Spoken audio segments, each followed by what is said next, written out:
together. We here. We out here. We are family.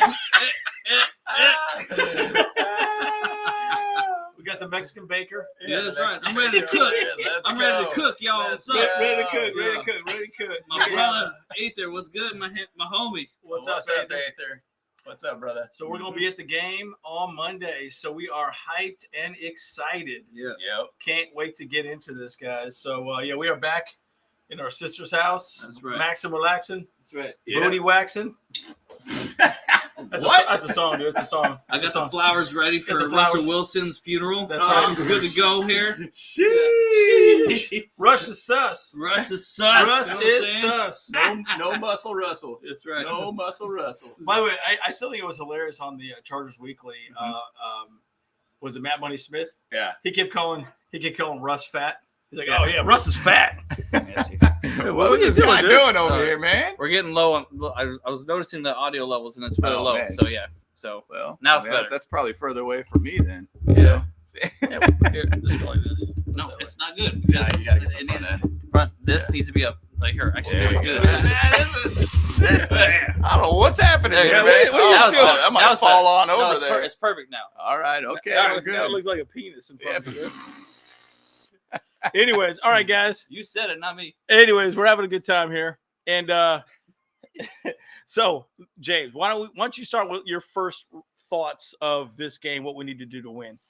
Well, I'm just going to start on the offense. So my thing about it is we need basically Joe Lombardi to be able to play and do good play calling like he did with the last game. Yeah, for sure. He had a really, really balanced game with the pass, and obviously we did phenomenal with the run game. Yeah. He did talk a lot about, even in, I believe, Saturday or Friday, about how, Joshua Kelly really became the RB2 for this team. Big time. And Big time. he needs to have his opportunity, earned his opportunity to be the RB2. So we need to keep that stable for us. So that's definitely one thing we need to be able to have. Make sure we do well on that side. With Joe Lombardi,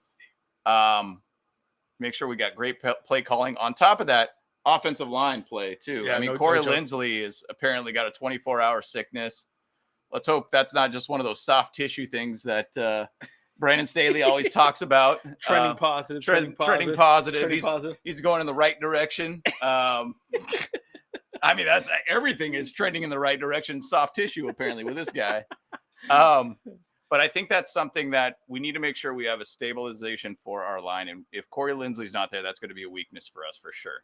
But on top of that, offensively, we need to make sure that we have Justin Herbert be Justin Herbert, bottom line. Yeah. And he's going to be effective, not throw picks, Yeah. and be protected. So those are just kind of my things on the offensive side of the ball. Any other additions to that? Well, I think on the defensive side of the ball, I want to see J.C. Jackson have a good game. Yeah. I feel like Brandon Staley,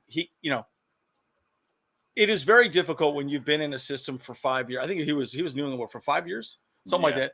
He was there for 5 years, and then you completely change the system. Yep. And you don't know your people, you don't know who you got out there. It's very difficult, And so I really want to see the defense have a complete game because I feel like we're almost there. I really want to see us stop the run because that's pretty much all they got. Yep. I'd love to see a couple turnovers defensively, and I really want to see a bounce back game for JC. I just a confidence booster. Yeah. Because look, Russell Wilson's already thrown more picks than he has even touchdowns this season, right? So I want to see him get a pick. Yep. I'd love to see a pick six. Yeah. Or strip sack, all kinds of stuff. I want to see the defense just dry hump them all day. Just dry hump them. Just forget about it, dude. Yeah. Just all over Russ. Kind of a repeat game of the Raiders one, That's right. Agreed. Yeah, Khalil Mack. I want to see Khalil Mack have a great game. We need to see. Definitely want to see Khalil Mack have a good game, and I want to see Chris Rumpf get a good one. That'd be good. I want to see asparagus stock out there. I want to see him get a sack. That'd be good. So put more pressure from his side as well, because it just can't just only rely on Khalil Mack getting that stuff. So for sure. Exactly. I think they need to do some things differently on the pass rush, because I do feel like Khalil Mack is being double teamed specifically, and secondarily the other side of the ball, the other side of the defensive line is just kind of being, essentially forgotten about, right? Because they're not doing it. So they need to do some stunts. They need to do something a little bit more interesting to get some penetration. Right. We got to penetrate. Well, and the other side about the defensive side too, that just as a building story with the Chargers is the safety position with Alohi Gilman and Nas. Yep. And so it's interesting to see if that's going to happen. See if Alohi gets the start again. And I kind of didn't even notice that in the last game until the game ended when he got the pick, and I was like, "Wow, 100%." Gilman was out there this whole time, and it'll be interesting to see where that's developing because I think they're creating it as, and I think Brandon Staley talked about it, that he's just trying to put in some competitive nature within that position right now. Yeah, but I think he has that for all of his positions too, right? Agreed. I mean, perfect example. Look at the running back 2 position. Obviously, Josh McKelly now is a running back 2 over, Sony Michel, which should have been that way from day one. I just don't feel like Sony Michel is the right guy. Well, I should say he's not the right guy. He hadn't been in camp. Right, he did not understand the line, did not understand the line schemes or any of that stuff. So, 100%. Yep, absolutely. So that'll be good to be able to see kind of where this game's going to go. Just on the Broncos side of things too, we got to think about what we do not want to happen on the Broncos side, and obviously we talked about we don't want Russ to be cooking. Yeah. We got a baker over here. That's right, I'm ready to cook. I'm good. He's gonna make them hot dogs outside. Hot dog. Yeah. Come see me for some hot dogs later. Yeah, after the game. Bacon wrapped street dogs, dude. Ready to go. Perfect after the game. Win or lose, you can eat one of those bad boys. It's gonna be bacon wrapped Russ dogs. Yeah. Bacon wrapped Russ dogs. Hey, we should have some shirts for that. That'd be pretty good, dude.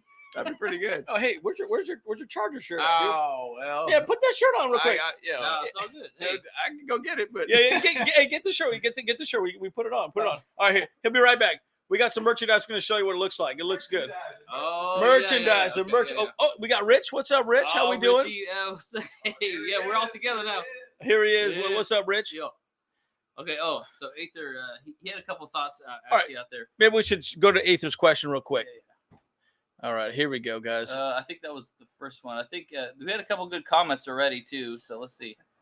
Yeah, no, he's but Aether's calling you out though, bro. I don't know if you saw that. He's like, "Yo, you want to be my friend or my enemy right now?"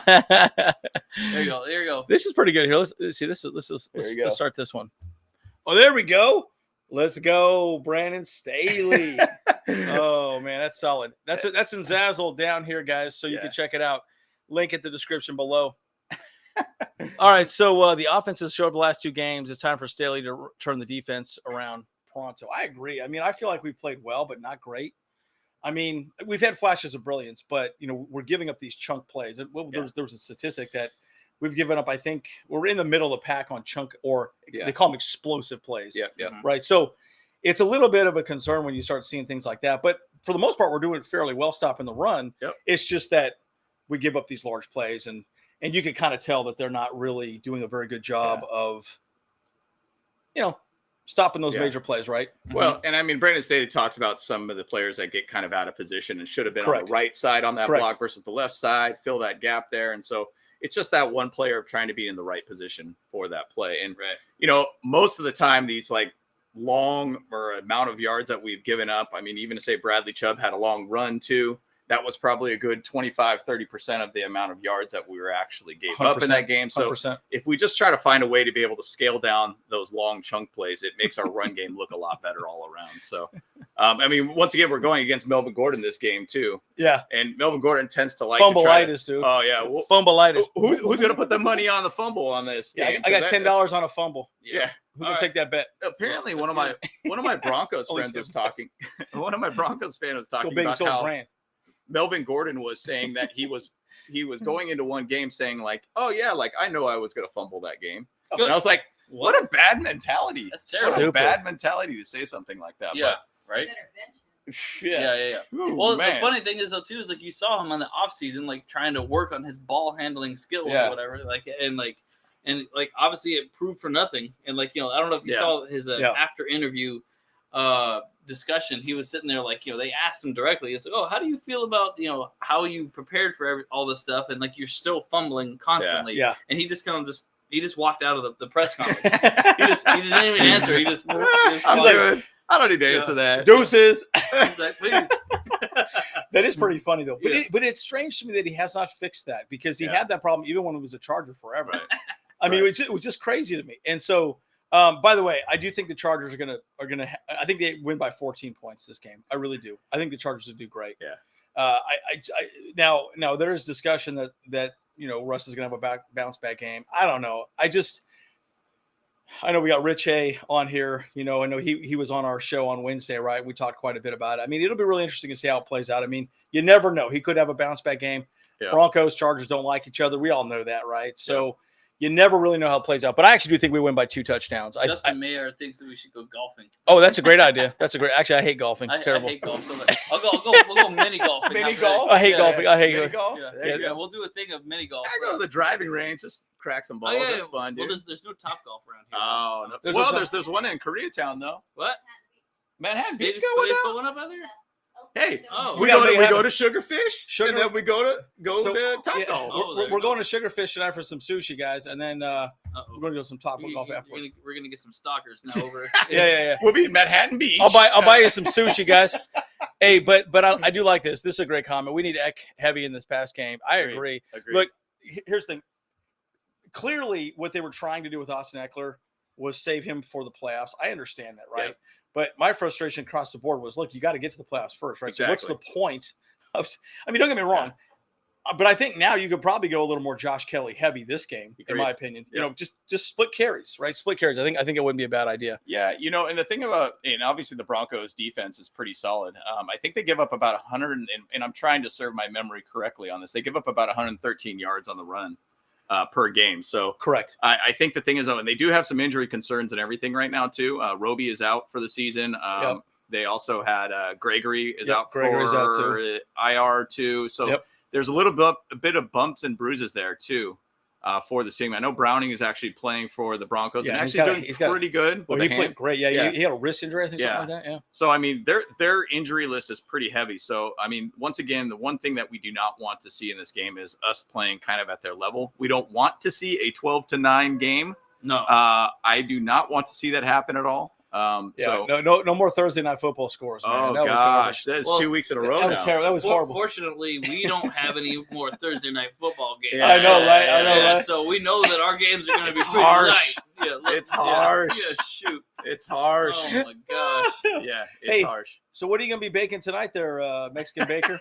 You baking fresh corn tortillas? Yeah, baking a win, dude. I like it. I like it. Hot.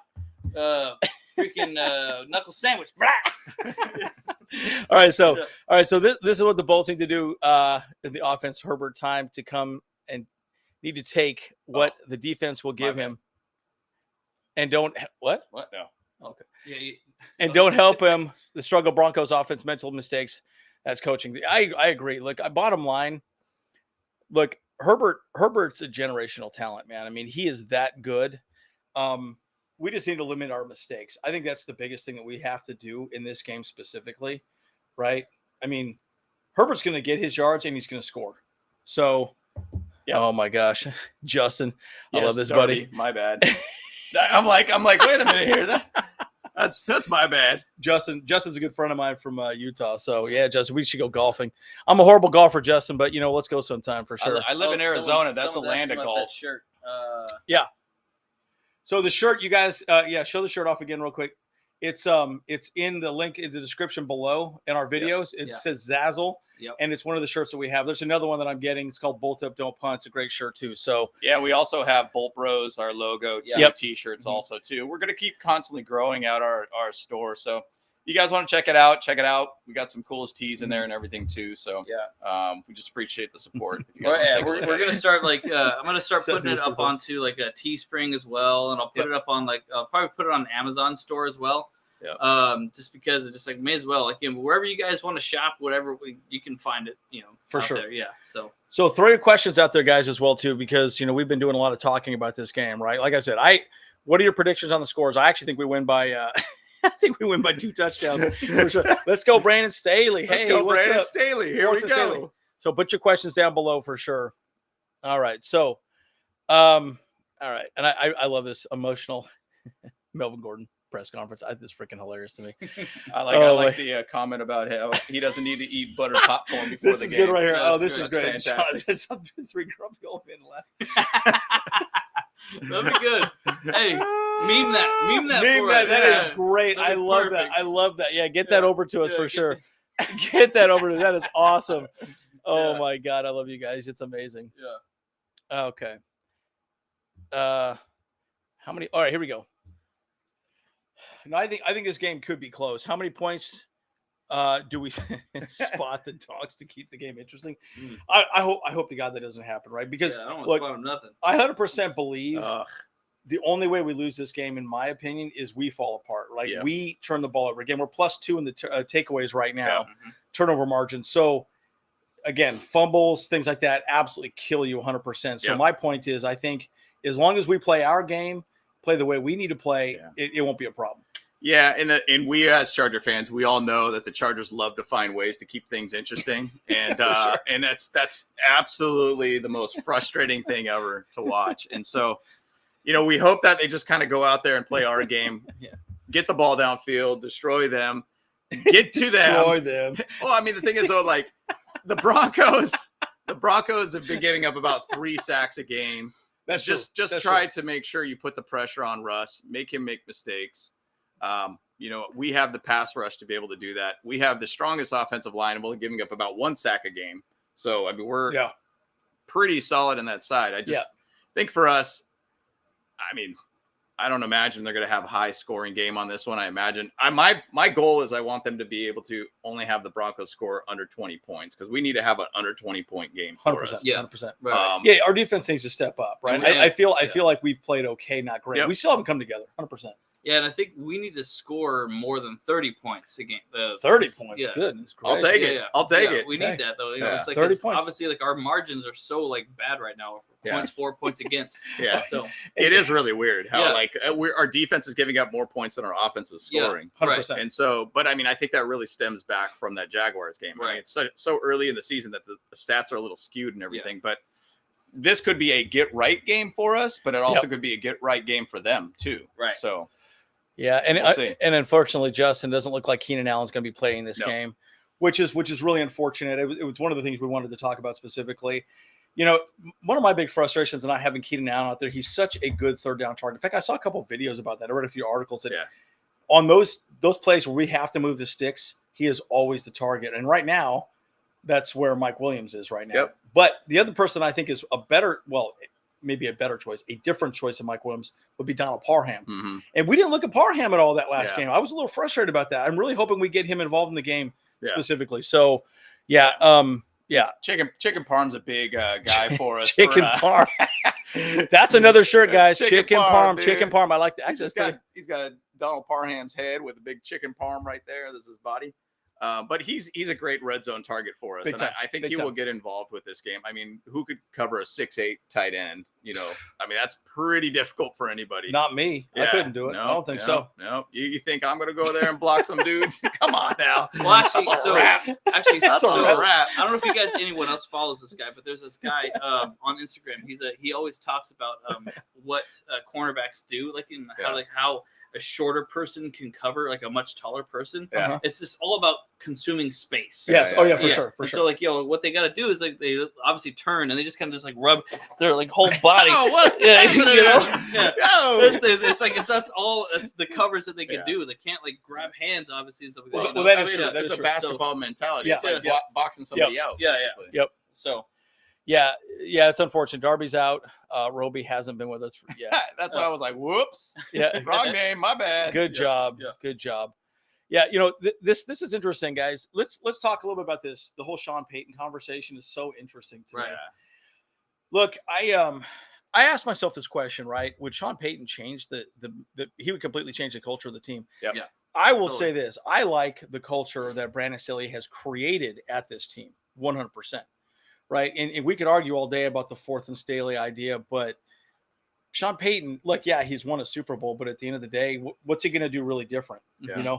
I don't see him changing anything. Right. It's almost like in Madden, right? If you have a player that's 85 and you go to 90, okay, does that really matter? Yeah. It's not a whole lot of difference, I think. But what he would change though is he would change the defensive coordinator, offensive coordinator, just like that. Yeah. And that's part of the issue is that Lombardi's play calls are just so basic. It seems like, that he's not able to use Herbert the right way either, So that could be the biggest thing that he changes. But then again, Lombardi did play with Sean Payton as well. Yeah. Correct. So maybe he would want to keep him on anyways. Correct. Yeah, he'll keep him on there continuity-wise. Yeah, continuity-wise. But also, but he played mostly with Sean Payton as a quarterback coach, not an offensive coordinator. Yeah. And that was very successful for Lombardi itself. Right. Though, So now that he's got a taste of being an offensive coordinator, 100%. I don't think he's going to want to take the quarterback coach again. Yeah. No, 100%. In fact, this is the second time Lombardi was an offensive coordinator. Yeah, and he was fired the last time. And he was fired last time. Mid-season as well. Right.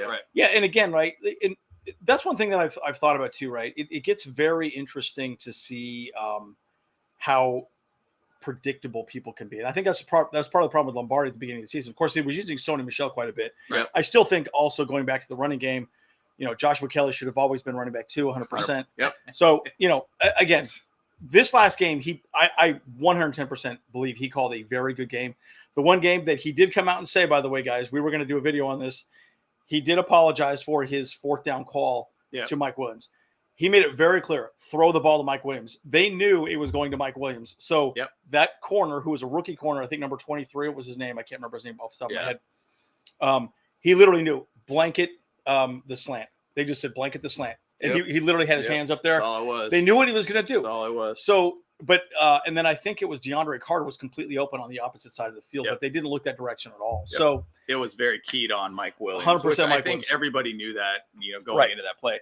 Once again, that's a play call, and there's always like a couple play calls. And I'm saying Lombardi is getting better. We are saying he's getting better, but I think the thing is, though, there's sometimes he just makes those really like odd choices. Hey, I'm going to run up the gut twice in the same play over and over, and it's like, why did you just do that? Like, and I think the thing is, though, there's better play calls where he's rolling out Herbert out of the pocket, 100%. Eckler in front of him. I could throw it to Eck, or I could get the first down right then and there. I think there are things that he's getting better at. He's understanding. We hope that he's going to have time to be able to figure it out and not do some brain dead decision in the most critical time of the year. But correct. He's getting better. But just, and you have to also remember too that you have new players on the field, and how are they going to react? How are they? What really works? What plays really work? Right? Because you haven't. You draw them up, but how are they going to work specifically moving forward? Right? Yeah. How are they going to be really executed properly? That's the question. Yep. So that starts to become a bit of an issue for sure. Yep. And look, I love Brandon Staley. By the way, I honestly think he's our coach no matter what. Yep. I'm a huge fan of him. Let's go, Brandon Staley. What's going on here? Point your shirt. Let's go, Brandon Staley. There you go. No, really. Let's go, Brandon Staley. The thing, okay, so guys. I was like, what is happening here? What do you think I was like, I thought you were pointing like, hey, this question's for you. Or something. No. Let's go, Brandon Staley. Let's go, Brandon Staley. But I will say this about Brandon Staley. The thing I love about him is he's changed the mentality of the culture of the team.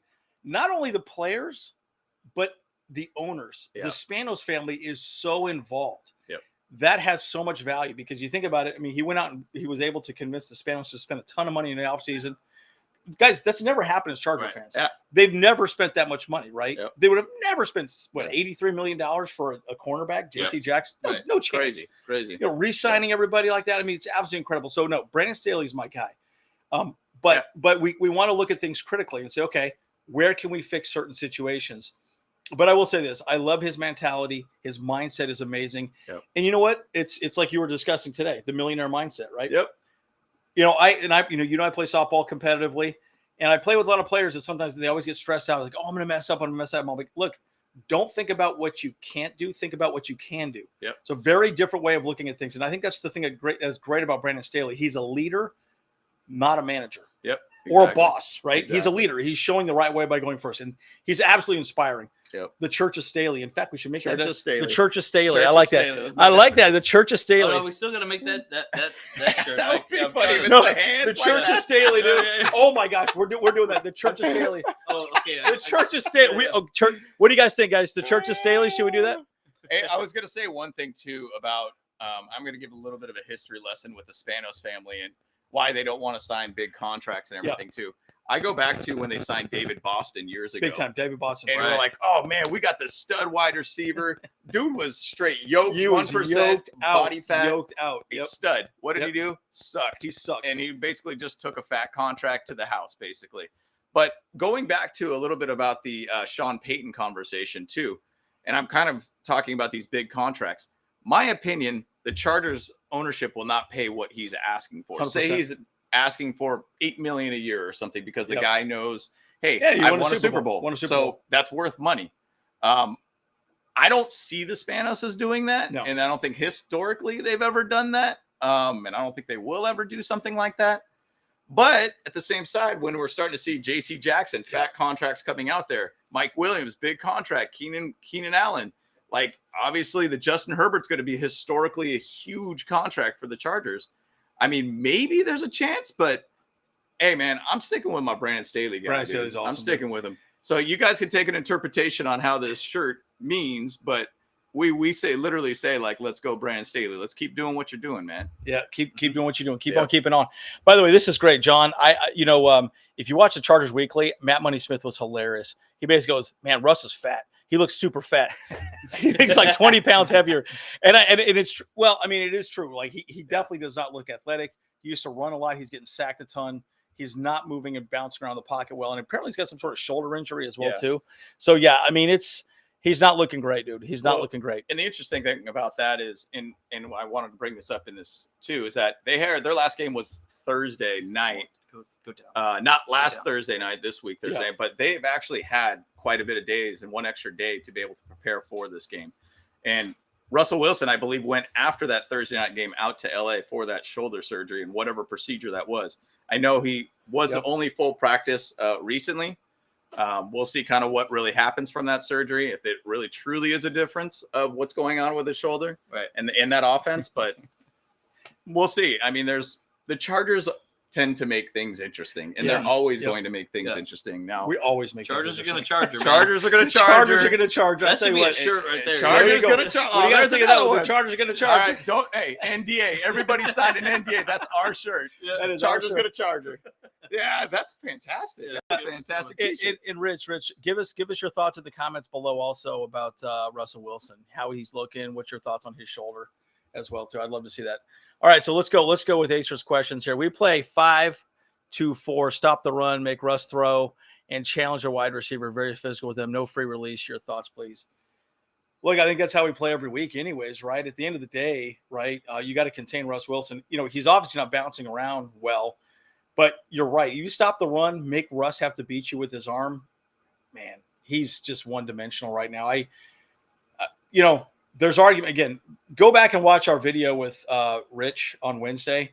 I think we said it all in that, but bottom line, I really feel like there's some real questions going on at Denver at this point. But again, you always want to stop the run, make Russ beat you. He won't beat us. I just don't think he will, and that's why I think J.C. Jackson could have a bounce back game. He could get his first pick. Yeah. You know, here's the thing. I want to see our defense roll this game. I want to see us just dominate. Yeah. And I think we can. I think we're almost there. You know, I just feel like there's little things we're missing, little miscues. That's why those explosive plays are happening. So what are your thoughts on Aether's question here? And guys, keep your questions coming. We'll get to them. Yeah, it's they have a really good set of wide receivers there. And KJ Hamler, and I know Hamler. Yes, I like Hamler. KJ Hamler was open quite a bit, a lot of different plays. When we talked about kind of the matchup here with Richie, he said, hey, there was a couple plays that he was open and Russ is not looking. And so the thing about it is that if Russ starts looking through his progressions and starts to really, really look through the entire field, and once again, I didn't really watch enough Russell Wilson to really know how he was as a quarterback in Seattle, but maybe he's really one of those guys that I just want to look at two guys and it's going to be one of those two guys. Well, see the thing, but here's the thing about Russ Wilson in Seattle. Yeah. Right. They had the Legion of Boom. Yeah. And the defense won games from all the time. And Pete Carroll was very good at managing Russell Wilson, right? And look at Geno Smith. Geno Smith, I know, that's insane. He's a subpar quarterback. He's okay, and he's one of the highest ranked or rated quarterbacks right now in the league. Because Pete Carroll's a fantastic coach. Yeah, yes. So he did a great job, and this is why, again, we talked about on Wednesday. We talked about Rich how. Why did the Denver Broncos pay him so much money guaranteed without even playing a single game and giving up all that draft capital? You got to wonder how it's going to play out. I mean, it's going to be really interesting. But Aether, to your point, I want to see us absolutely donkey punch those donkeys. The donkeys. Bow! Pow, pow, pow. I think we kind of answered this one already. Well, let's go through it anyways. Yeah. But and then Kyle, why don't you handle the question things? I know you've been monitoring that pretty good. Yeah. All right, so James, why don't you take this one as well? Guys, does it concern you with our coaching staff when you watch other teams around the league with young coaches with less talent winning? Seems like they are putting the guys in the position to succeed. We were actually watching the Giants game this morning. Yeah, shocking. And we were talking a lot about Brian Dable. Yep. And there was this conversation that somebody brought up that, man, what would, and he, once again, he did interview for the head coaching job. He did. And then obviously Brandon Staley ended up winning the job. And they're like, what if he was here with Justin Herbert? What would be the difference to this team? Like, would this team be a lot more stable? Because, I mean, once again, Daniel Dimes is whack as a quarterback.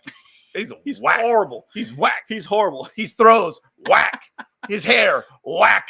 His coaching decision or throwing the balls decision whack. I don't.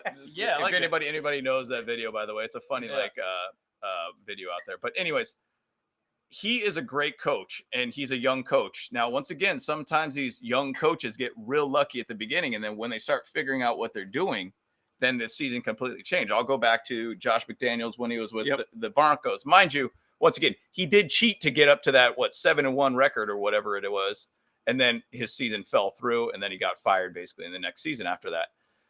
These young head coaches just might come out with a lot of fire, but once people figure out their strategy, then it changes. So that's something you have to be a little concerned about. 100%. So 5-1 right now for the Giants. Nobody expected that. Nobody expected that. Blows me away. You know, you go Robert Saleh in New York. What is he? 4-2 now with the Jets? Is that correct? 4-2. Yeah. 4-2. So. Yep. I mean, he's a second-year coach too. So first year he sucked. Now he's got a system guys in place. It seems like he could be doing well too. I think with Brandon Staley, we have a great chance to be 4-2. Also, too, there's a lot of young coaches out there just doing their things. And I think Brandon Staley is a good guy. And the reason why I think the Spanos hired them is because he's an offensive player and then he's a defensive coach. So and he's a great leader. And he's a good leader. Fantastic leader. We'll see how it all pans out right now. But bottom line, guys, the opportunity's in front of us right now. 100%. Chiefs lost. They're 4-2 now. We win Monday night. We're 4-2 tied. They obviously beat us, so they have the tiebreaker, but we're tied for first. That's where we need to be. And I think we have our guy in place right now.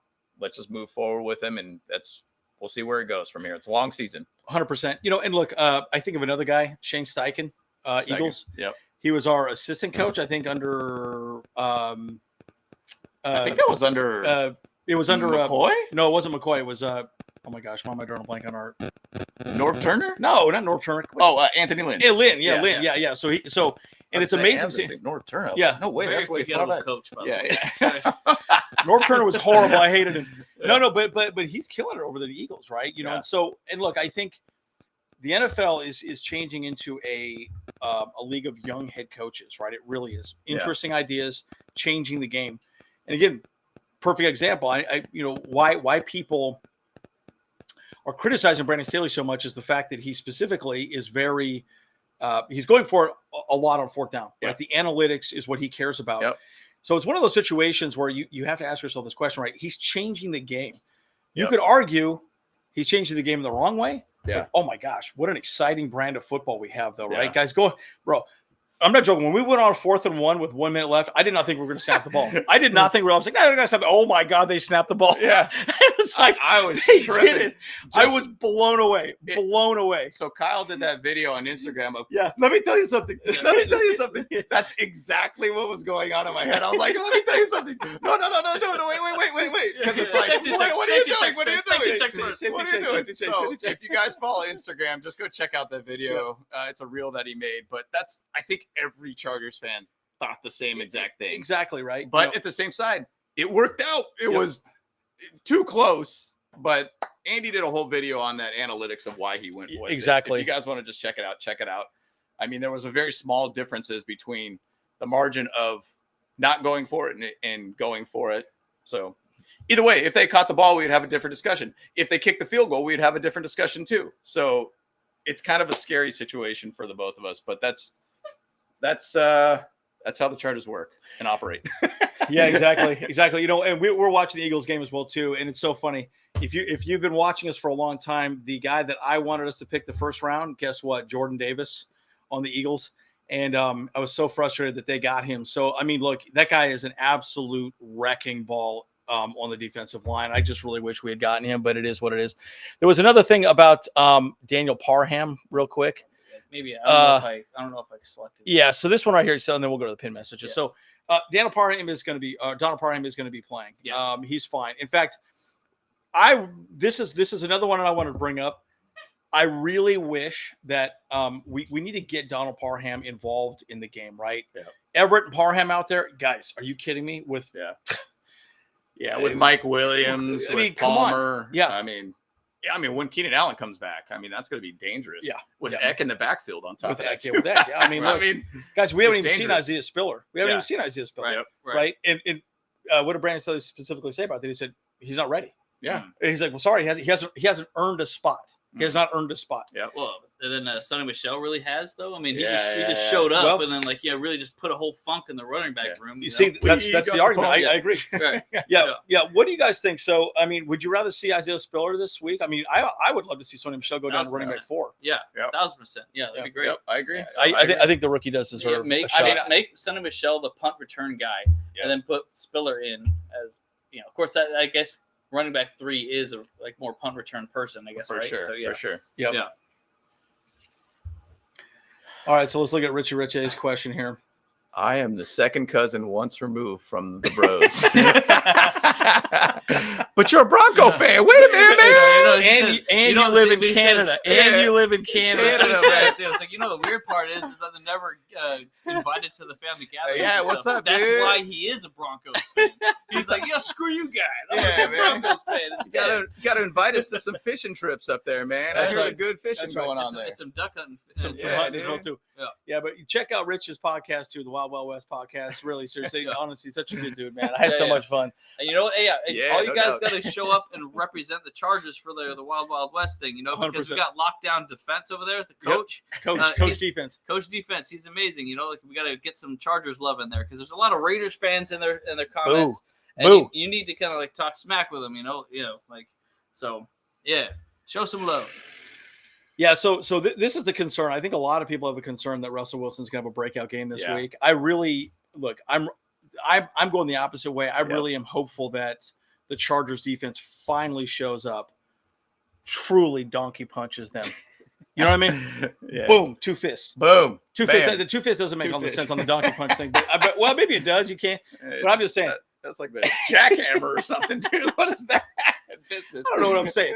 But my point is, I really want to see the Chargers defense just step up this game. Bottom line, they're not doing well offensively. Defensively, they've been great. They've been fantastic, right? Mm-hmm. But I do think no matter what, we're still going to score. We're still going to score points. Yeah. You're not going to stop Herbert 100%. You're not going to stop, and I want to see a great running game. Yeah, and it is a threat to the Chargers, just how the Chargers play. They love to find ways to let teams kind of crawl their way back into games or get involved or come up on us really quickly in the game. But I want to see this defense go. I want to see this defense do what it's supposed to do. And we should be better than we have shown 100%. So far. 100%. See, that's the part that's frustrating. Because here's the thing. We have flashes of brilliance, and then we just muff a play. Yeah. Guy's not there, completely misses a block or it's like, what the hell happened there? Well, that was the article that I sent you guys. It was from a couple of weeks ago on Fansided, where it just basically said, it's like, are the Chargers just unlucky or are we snake bitten? That's the question, because we always have so much hype in the springtime. Always. Because and in the off season we always are like, oh my gosh, the Chargers are going to be amazing. They're going to be the team. This is it. And then all of a sudden just like, And the thing is that we've had injuries. Obviously, Slater going out. We have Allen going out. We have Bosa out. And you start thinking like, oh my gosh, I hate even talking about it because then it becomes like a snowball effect of something or whatnot, and it just ends up becoming this giant issue. And it's not a question if it's like a second stringer, right? Yeah. But when your Pro Bowlers are going out, it's like, what the hell is going on, guys? Right? I mean, Bosa's out. Allen's out, game completely changes. Our team is not the same. Right. It's not the same and that's what's frustrating. I think we're going to do Aether's question here, too. Let's get Aether's question. So, James, my bro. I have a good question for you. Everyone is talking about Herbert contract, but no one is talking about the Slater contract. I think his agent will demand about $25 million a year. Oof. What's your thoughts? I mean, left tackle is basically the second highest contract on the team. When you got an elite tackle, yes, he's going to ask for some money. Now, the fortunate and unfortunate situation is that Slater did get injured. Yeah. That becomes a little bit of a you could potentially give you a little discount. I mean, Slater's an absolute stud. Yep. Absolute stud. And I know that injury that they initially said that he's expected to be out all this year. He could have a chance to come back later this season. Now, would you want to put him back in later this season if, say, Sawyer is killing it and doing his thing? Like, we're in such a crazy good situation right now where we got a guy that steps in that was a 6th round pick.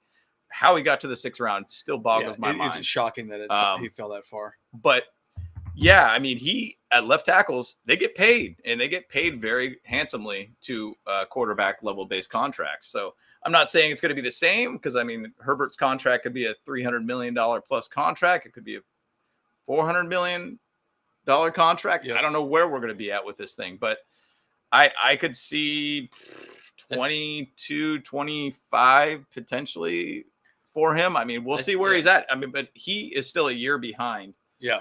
Justin Herbert. So that's not really something to be talked about at this moment, but it's getting close to that point. I would say this. They probably are not going to pay him $25 million. They may let him walk. I don't know that they're going to, that they're going to pay him that much money. I just don't know they will. That's a lot of money, right? I mean, I maybe it's a little controversial for me to say, but that's a lot of money, man. It's a ton.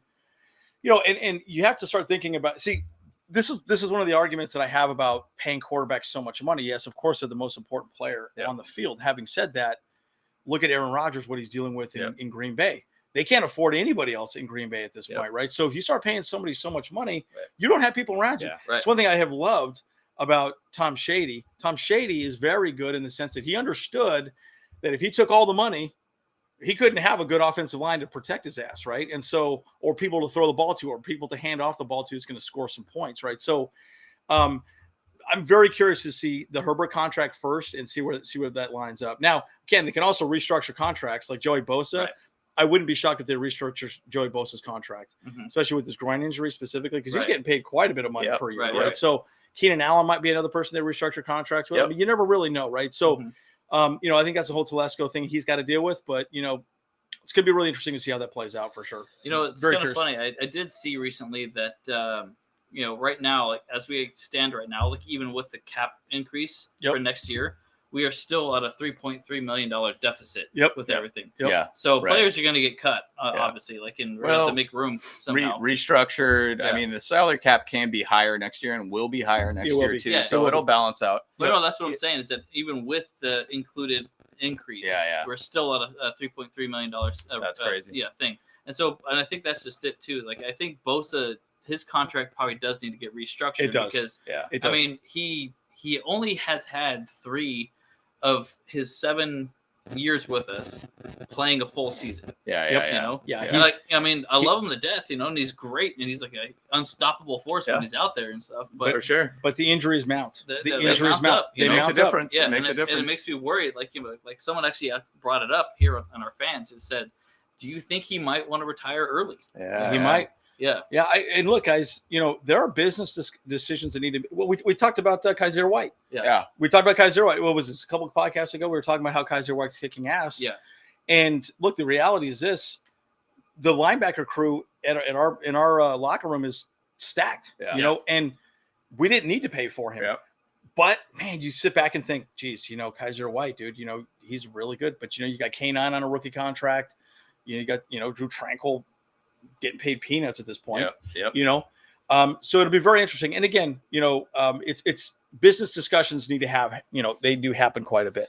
Hey, so I was I just looked at like what the highest contract when this is in 2021 for a left tackle. Okay. And that was Trent Williams. He signed $138 million 6-year base contract. That puts him at $23 million. Oof. Now, once again, guarantee money of that also makes a difference of how much the impact is on the cap too. So there is differences on this. Now he gets paid $23 million. Now Slater, if he was going to get signed as a left tackle, is he considered as good or better than Trent Williams? So obviously inflation, which we all know is going on right now, that dollar figure could go up a little bit higher. But I do think that with Slater, and I'm getting Sawyer and Slater. I know, like, right? Now it's starting to throw my brain off here. With Slater, he could be a potential guy that we let go into a 6th year of his contract and then just tag him. And then maybe that ends up being a little bit less, but it gives us more time with this guy. Yeah, that's what I would do. I don't think they're going to sign a long contract with him. Look, don't get me wrong. Here's what I foresee moving forward, right? Yeah. This is my take on it. And this is me reading between the lines with what I've seen so far with Brandon Staley. They're going to continue drafting the best available players in the draft period. At this point, you guys have to remember, I did a whole video on this a little while ago that our draft class was just there for depth. Yeah. If you really think about our entire draft class, it was depth, 100% depth, right? And again, the one person that we knew was going to start was Zion Johnson. Everyone else was like, well, we'll see what happens, because we picked up everything we needed in free agency. Everyone else we picked up in the draft is just depth. And so the cool thing about that is year 2, year 3, year 4, those people could come up. They're cheap. They haven't played. We've kept them on the field.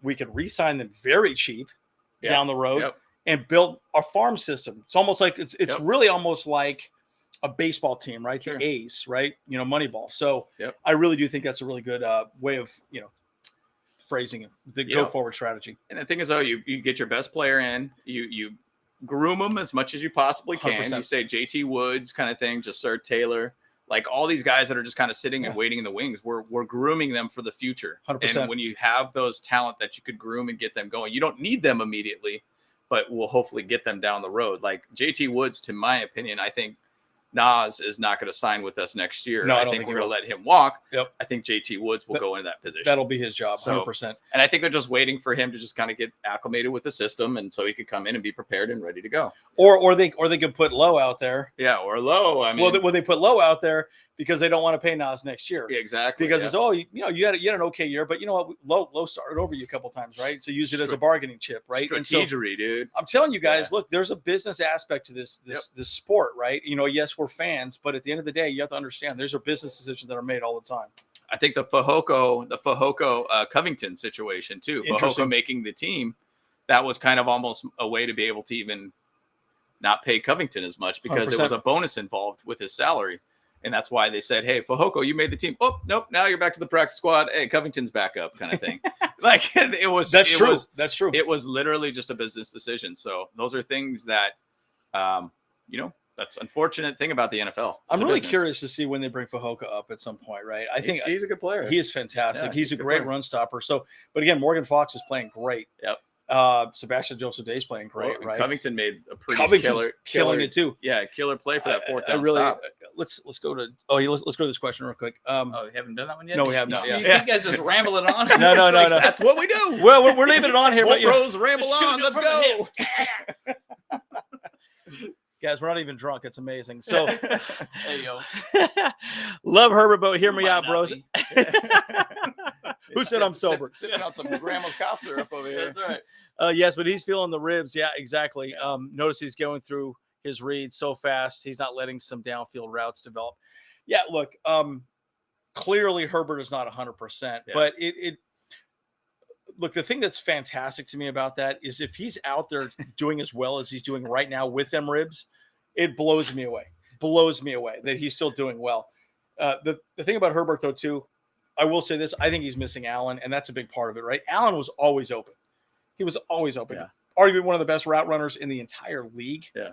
So you lose someone like Allen, you kind of have to do things a little different, and I think that's what he's learning on top of being injured at this point as well, too. So, well, the one thing that I'm going to say too is that not having Allen out there, I think, has really developed Mike Williams into a better receiver. Yeah, and I think he's becoming a lot more versatile. And he leads the league since 2018 in 50-50 balls too. Yep.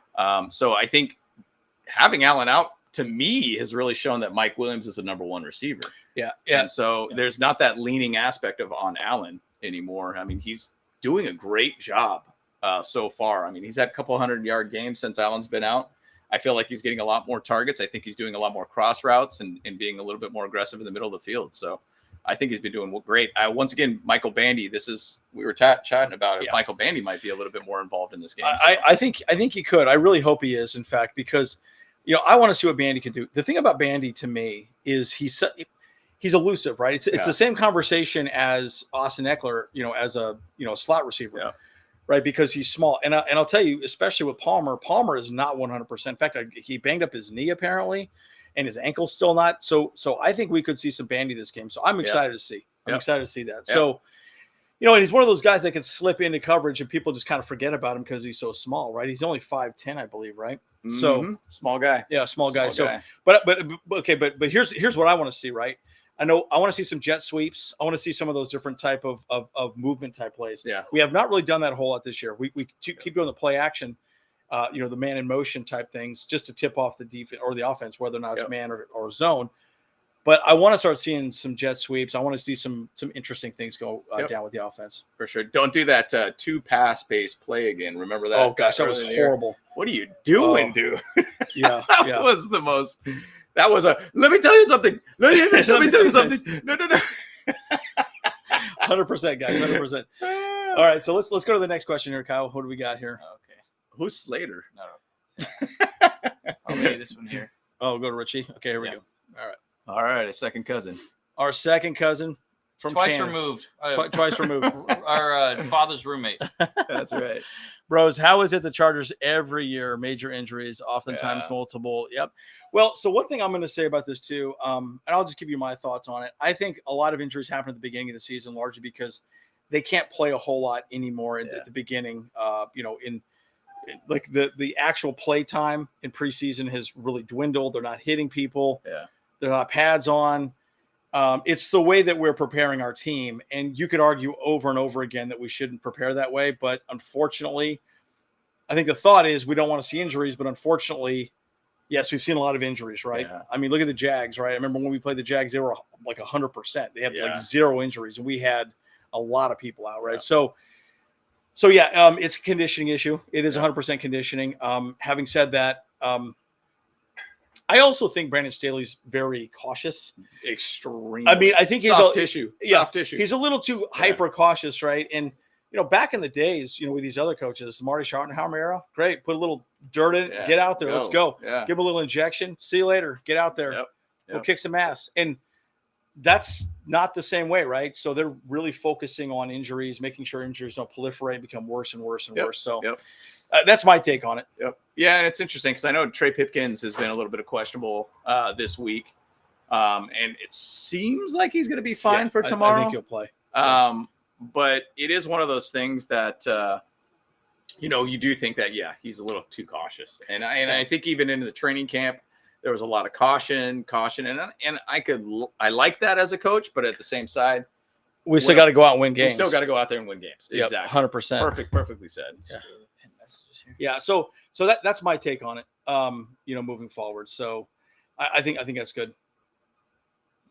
Okay. Yeah. Let's go to the next question here. How long is Williamson playing for the Chargers? Yeah, I think somebody already answered that one too. I think Steve Doyle is at 5 years. Yeah. So I mean, he's developed pretty well. Anthony Lynn guy. He was actually he was the first Chargers pick in LA.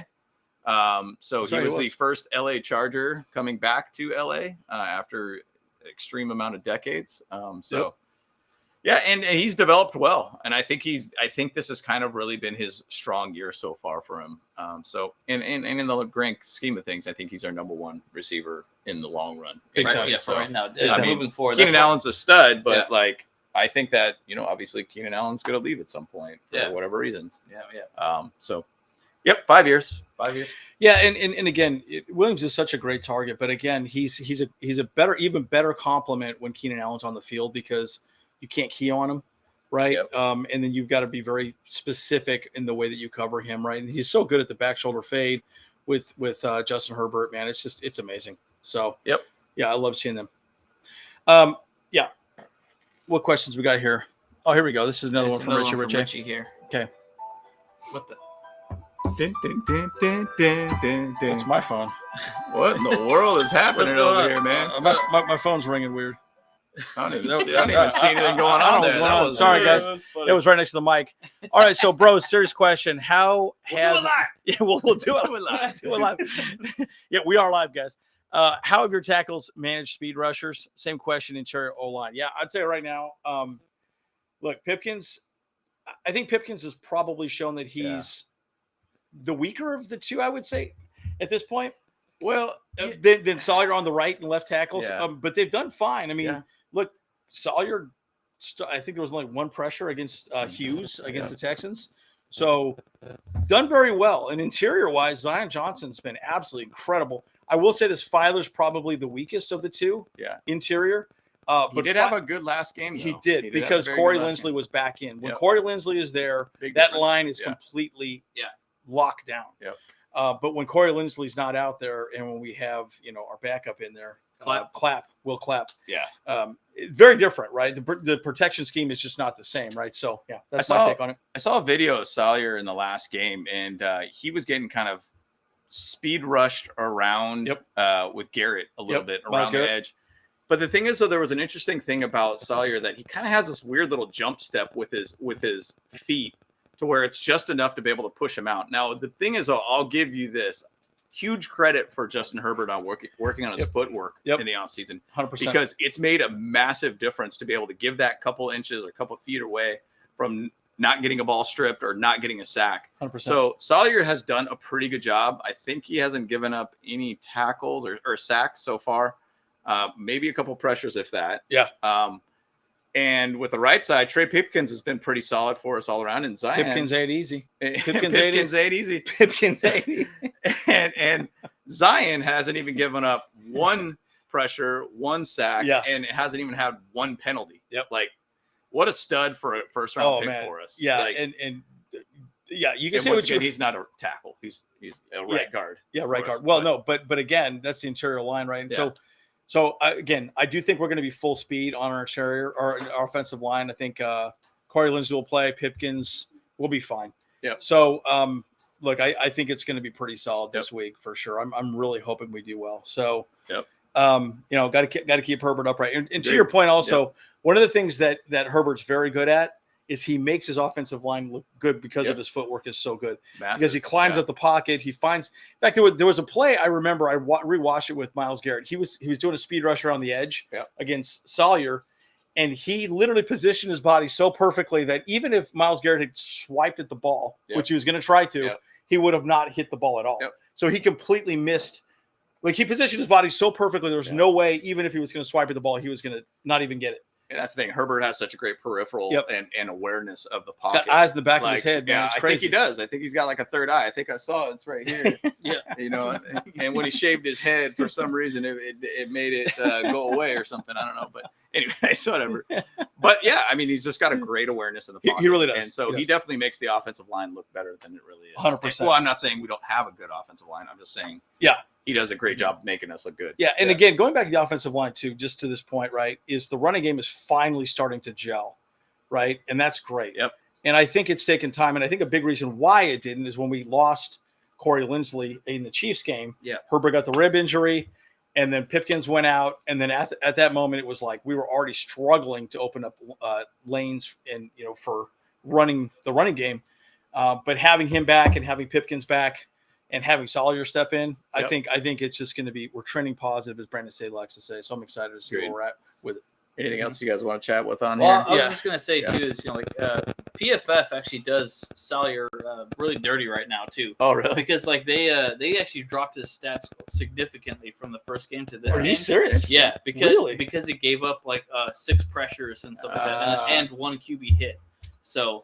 the thing about it is, though, is he went up against one of the best ends in the league. Yeah. And for him to be a 6th-round guy coming in on a second start and playing against one of the best, I mean, dude, he didn't give up a sack. That's what's really matters. And that's the biggest thing that matters, because there was only one of 7 games before that game that Myles Garrett did not get a sack, and that was against Sawyer. And I think that's the stat that people should be focusing on a little bit more. That's a really good point, right? That's a very good point, because you're nitpicking very little things that doesn't really matter, right? And so, yeah.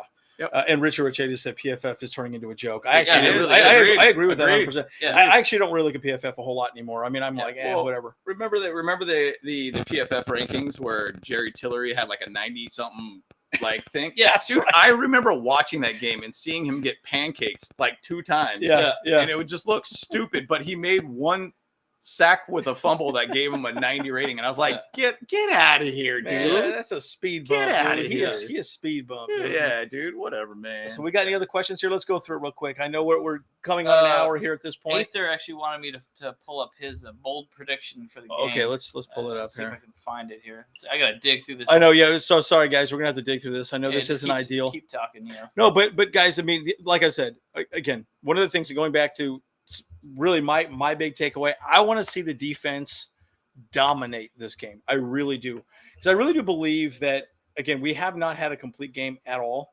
Yeah. I want to see absolute domination, right? Yep. Just domination. Bold prediction.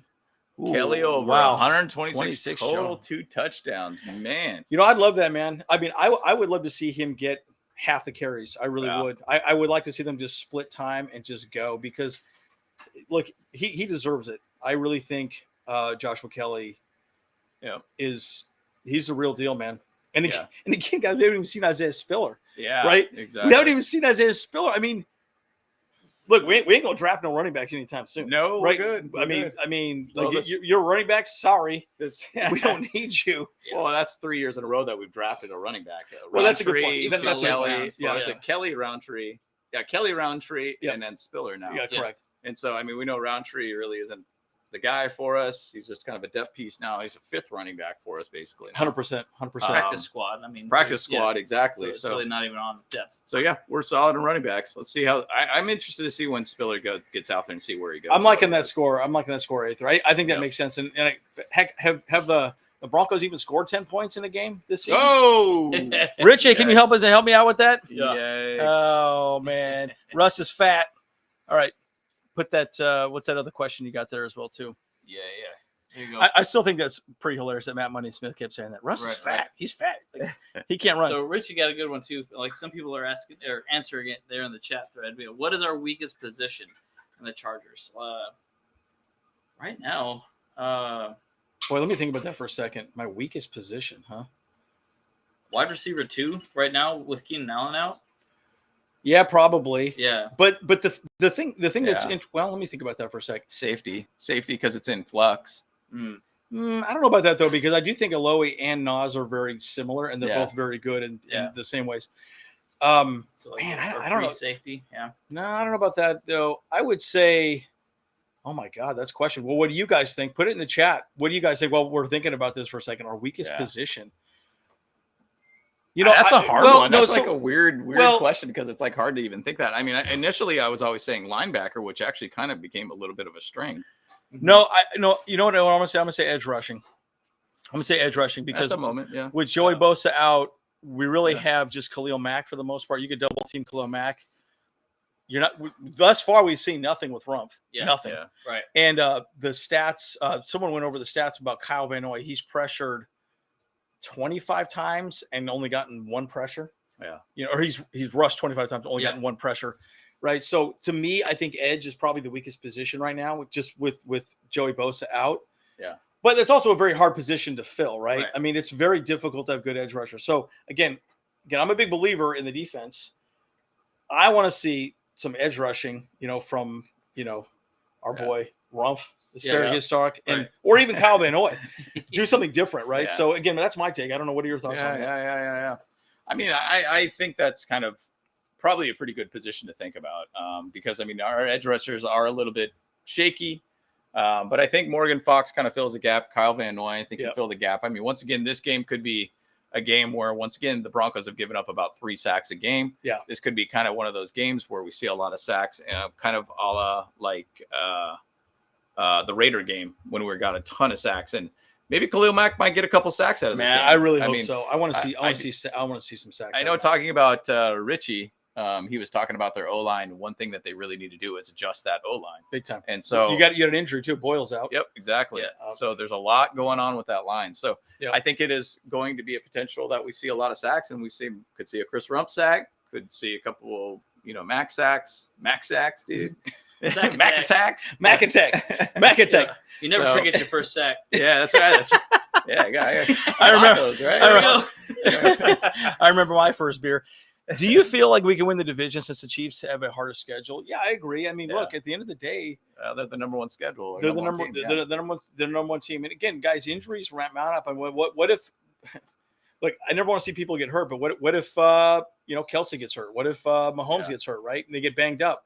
They're out for a couple games. It can completely change and derail their entire season. Right, so. That's something that teams have to manage bottom line moving forward, right? So 100%. So any of that can happen, moving forward. But I definitely think we can. Yep. Yeah. And I predict we're going to win at home against the Chiefs. Please. I think we're going to be ready for that game. That's going to be a great game. And once again, we've had a pretty good record of trying to, find the second or at least to split the series between the Chiefs. Yep. And so I think that's definitely possible. Okay, trade ideas. I know everybody keeps throwing out the Anderson. I know Aether and we chatted a lot about DJ Moore. Yeah, DJ Moore could be good.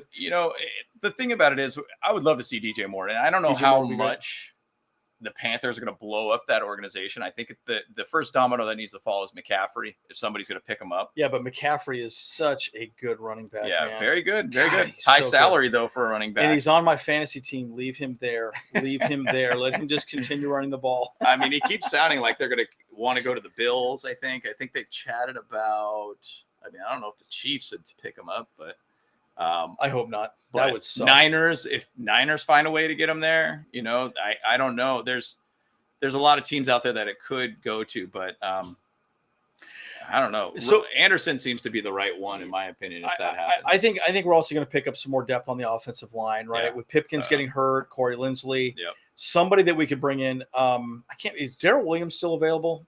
I want to say he might be. Yeah, I can't remember if he is, but somebody mid-season to come in and just help for a little more depth would be a good thing.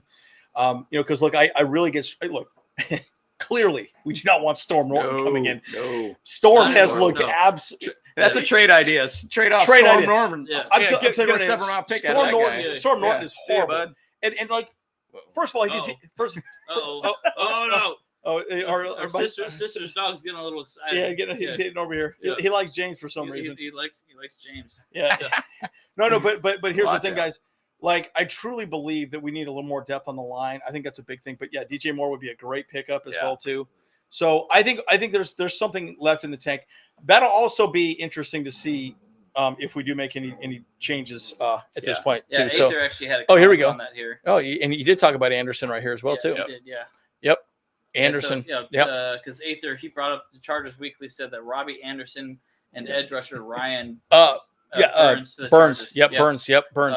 Plus it's Panthers 4th round for a 2nd and 3rd. You guys see the bolts? Pull the trigger, please. I tell you what.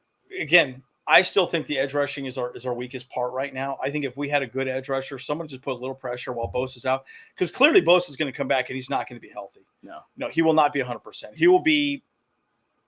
Kind of the 75% kind of situation. 75% at best, right? Yep. So I really do like the idea of us getting an edge rusher. But again, if we go with Burns, they're talking $20 million a year. Is that what he's getting paid? Something like that? Yeah, something like that. It's probably out of But again, we've got to give up some draft capital, right? Yeah. So the question is does that make sense? Now, I will say this. The argument is that we are doing a Super Bowl run right now. We want to at least see, AFC, West contention and getting a playoff spot. So that does make sense, I would say. But Burns, I like the idea of Burns. I know they talked quite a bit about that. Yep. Okay, so let's see. Are there any other questions here? I think that's about it. So okay, I know we're kind of going through this, guys, but maybe what we should do here, guys, if you haven't already, put your prediction down below. And I know we're a little over an hour and 10 minutes at this point. Why don't we just do some final thoughts and kind of go from there? But what's your predictions for the game? And obviously, show that shirt off again there. Look at that. Let's go, Brandon Staley. Let's go, Brandon Staley. Look, I love Brandon Staley. Truly, I do. The guy's a leader, and that's huge. At the end of the day, it is so important to have a leader in the locker room.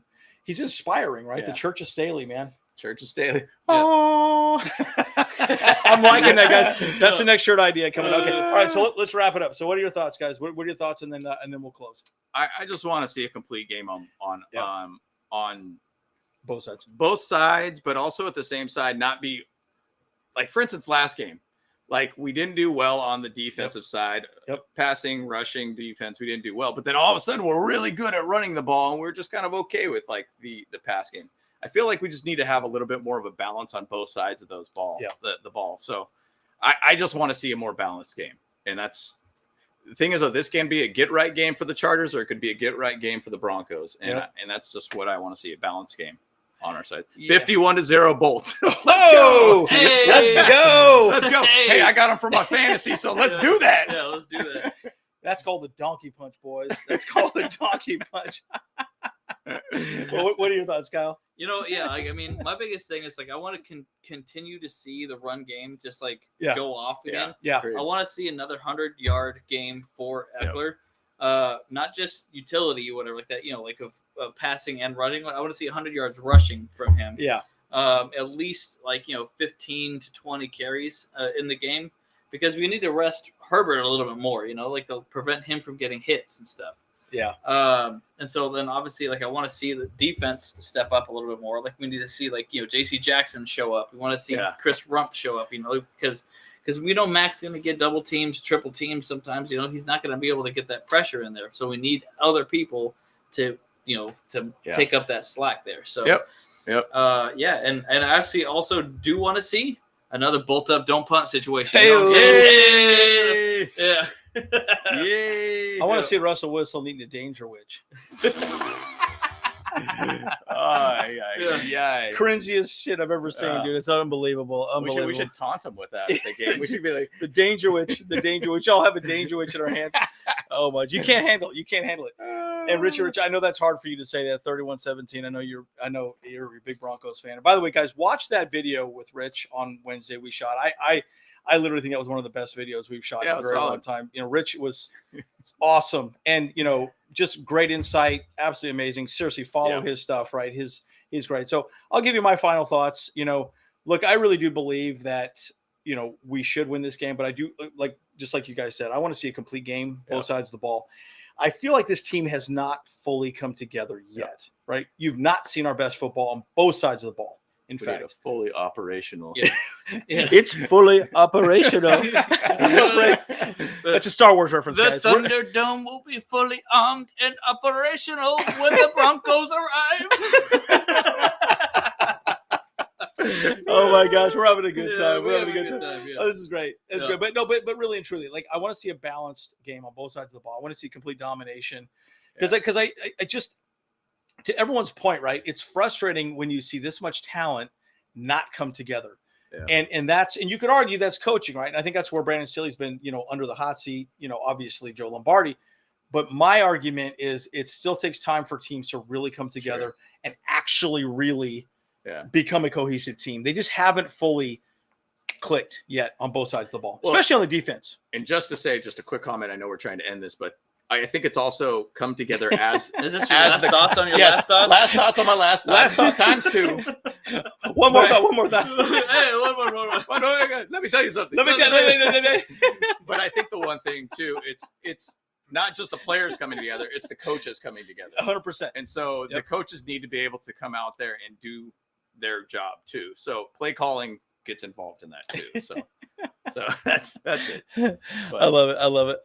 I know this is great. This is what I meant to say here. Here we go.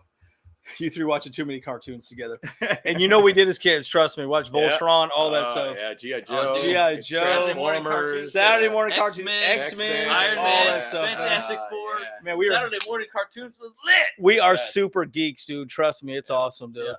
All right, guys. So we're gonna end it here, but seriously, thank you so much. And as always, guys, bolt up. Hey, we're gonna be there. And we're gonna have a great time. So we got to figure out what we're gonna do on the post game show. We have to figure that out. So we were talking about just shooting something in SoFi as just a video, and then just basically upload it and say, "Hey guys, just your thoughts," kind of thing. Yeah, you could do that. Yeah, so kind of talking. It'd be kind of cool. Yeah, a cool way to do it. We're thinking about that too. So we may do some live videos. I don't know. We'll try and figure something out with you guys. So we'll make it happen. Yep. All right. Cool, guys. Peace Bolt out. up. Let's go. We're gonna Let's eat go, some Brandon sushi. Staley. Sushi. Let's Sushi. go. Let's go, We Brandon out. Staley. Yeah.